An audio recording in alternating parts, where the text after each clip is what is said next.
By the 31st of December 1936, when Japan's signature on the Washington Naval Treaty expired, Japan had two brand new aircraft carriers under construction by treaty terms. This would become the Soryu and the slightly improved Hiryu. With the expiration of the Washington Naval Treaty, the Naval General Staff began calling on unrestricted designs for a new aircraft carrier to be included in the first naval building program. These ships were to follow the design basis laid out by Hiryu on a greater scale and incorporate a variety of improvements that could not be done going from Soryu to Hiryu due to the size restrictions. Namely, increased air groups, increased armor protection, increased torpedo defense systems, increased anti-aircraft armaments, increased speed, and increased stability, along with incorporating a long endurance, improved habitability, and easy maintenance. The new design heavily resembled Hiryu, but on a larger scale. As a result of this, the ship could carry a total of 84 aircraft, for which 12 were partially disassembled spares that could be quickly reassembled to go in combat if necessary. It had a top speed of 34.5 knots and a range of 10,000 nautical miles at 18 knots. Its anti-aircraft armament would consist of 8 coaxial Type 98 40 caliber 12.7 centimeter high-angle guns and 12 triple-mount Type 96 25mm machine guns. The ship's protection system was to protect the magazines against 800-kilogram bombs released from 3,000 meters altitude, or 8-inch shells fired from a distance of 12,000 to 20,000 meters. The machinery spaces were protected against 250-kilogram bombs released from dive bombers at a variety of altitudes. These design outlines made it clear that the Naval General Staff was incorporating a variety of lessons learned from previous aircraft carriers, namely the Akagi, Kaga, Ryujo, and the incomplete Soryu and Hiryu. In regard to design faults, the Akagi and Kaga were the main basis of understanding, since these two ships were of comparable size, and during the design phase of the new class of aircraft carriers, these two ships were under a major reconstruction.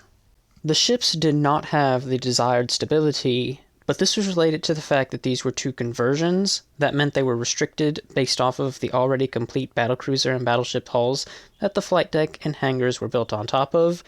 This meant that these ships were extraordinarily tall, and both of their primary hangars were located above the main hull, whereas on the new class of aircraft carriers, one hangar would be above the hull holding the flight deck, while the second hangar was located in the upper level of the hull. Akagi and Kaga were also comparably slower to succeeding aircraft carrier designs, and thus the new class of aircraft carriers were required to run about the same speed as the Soryu and Hiryu, which is 34 knots. And there were a few methods taken to achieve this. During this time frame, the Japanese Navy was conducting a variety of tests for hull shapes and formations for the new class of battleships, which would of course become the Yamato class, and during these experiments they were looking into a variety of bulbous bows. No Japanese warship had been constructed with a bulbous bow, and as a result of these experiments, it was seen as necessary for new ships to mount this feature. The new class of aircraft carriers would end up becoming the first ships in the Imperial Navy to mount a bulbous bow, though it is not of the same design that would be applied to the Yamato class. The propulsion system would also need to be tremendous. It called for 160,000 shaft horsepower, which was the most powerful propulsion system mounted in a Japanese warship, and during sea trials, the second vessel of this new class, Zuikaku, would end up reaching 168,000 shaft horsepower. Another flaw that concerned the Japanese designers the most in all of the preceding aircraft carriers to this new design was their ability to take hits. Now, in regard to protection, armor thickness is not the only factor that is taken into consideration. There is also the torpedo defense system, and bombs expanding gases within the closed hangars, since they had no direct route of escape, which meant that the flight deck was under risk of being heavily damaged in a single bomb explosion. Armoring the hangars and flight deck was out of the question, since this would annihilate the ship's stability and make it top-heavy. So the Japanese developed expansion holes, which they called expansion openings. The idea here was there were a series of heavy pillars that connected to the flight deck, and these pillars were connected to thin bulkheads that could easily be blown away in the event of a bomb's detonation, and the flight deck itself was perforated so that the detonating gases had a method of escape so that they just didn't get confined within the flight deck and completely blow it out. The Kirei Navy Yard would conduct the experiments, and they did find out that the expansion openings did reduce pressure within the hangars, and thus did minimize damage. However, they also noted that there was no comparable test results, and the amount of reduction that had been attained could not be accurately measured. With these results being attained, the new class would incorporate the expansion openings. But this did not help their torpedo defense systems, which also needed extensive testing. Torpedo defense system investigations were not only underway for this class of aircraft carriers, but date all the way back to 1935 while Japan was still working on treaty-sized warships. These tests would result in a multi-layer system being attained, as not only did the torpedo's detonation damage the ship, but splintering of the outer hull that had been pushed inward. And the arrangement follows an air-liquid layer system between 4 primary bulkheads. This would be the inner bottom, wing passage bulkhead, protective torpedo bulkhead, and splinter bulkhead. The results from the live experiment showed that the distance from the inner bottom to the wing passage bulkhead should be around 3,000 millimeters, whereas the distance from the wing passage bulkhead to the torpedo bulkhead for the liquid layer should be around 600 millimeters for the greatest effect.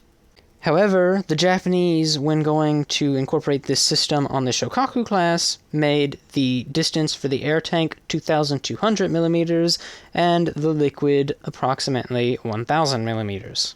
If the designers had applied the torpedo defense system to the experiments conducted in 1935, the efficiency of the torpedo defense system would have been increased by 53%, with a flooding reduction of 30%, assuming the warhead on the torpedo was no more than 450 kilograms.